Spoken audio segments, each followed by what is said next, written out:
గంజాయి నిర్మూలనకు యువగళంలోనే నారా లోకేష్ సంకల్పం చేశారన్నారు social media activist Shashi. Yuvagalam పాదయాత్రలోనే రాష్ట్రంలో గంజాయి నిర్మూలనకు యువనేత నారా లోకేష్ సంకల్పం తీసుకున్నారని శ్రీకాళహస్తికి చెందిన TDP social media activist Sasi అన్నారు.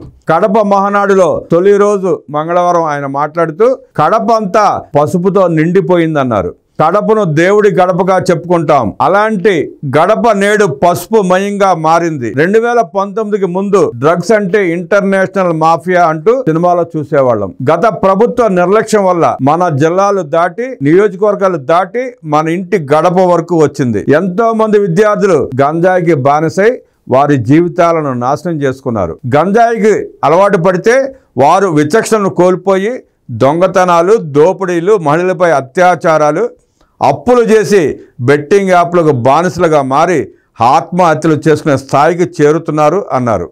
మంత్రి నారా లోకేష్ యువగళం పాదయాత్ర మొదలుపెట్టిన తరుణంలో చంద్రగిరి నియోజకవర్గంలోని ఓ మహిళ డైరెక్ట్గా చెప్పలేక పక్కకు వచ్చి తన ఇంటి ఆడబిడ్డపై జరిగిన అగాత్యాన్ని వివరిస్తే లోకేష్ గారి కళ్ళల్లో కన్నీరు తిరిగాయి. ఆ రోజే నారా లోకేష్ రాయలసీమలో డ్రగ్స్ వద్దు బ్రో, గంజాయి వద్దు బ్రో అంటూ పిలుపునిచ్చారు. తర్వాత ఎంతోమంది తల్లిదండ్రులు నారా లోకేష్ వద్ద మొరపెట్టుకుంటే వారి పిల్లలను రిహాబిలిటేషన్ సెంటర్లో చేర్చి వారిలో మార్పుకు కృషి చేశారు. ప్రభుత్వం ఏర్పడిన వారం రోజుల్లోనే ఎక్కడెక్కడ డ్రగ్స్ అందుబాటులో ఉన్నాయో ఆ ప్రాంతాల్లో ఉక్కుపాదం మోపి డ్రగ్స్ అనే మాట రాకుండా చేశారు. గత ప్రభుత్వ హయాంలో 11,000 ఎకరాల్లో గంజాయి పండిస్తే టీడీపీ ప్రభుత్వం వచ్చిన తర్వాత అక్కడ గిరిజనులకు అవగాహన కల్పించి అక్కడ అరకు కాఫీని పండించేలా చర్యలు తీసుకుంటున్నారు చంద్రబాబు నాయుడు గారు. ఈగల్ టీమును ఏర్పాటు చేసి ప్రతి పాఠశాల పరిసరాల్లో ప్రతి విద్యార్థిపై డేగ కళ్ళుతో కాపలా కాస్తున్నారు.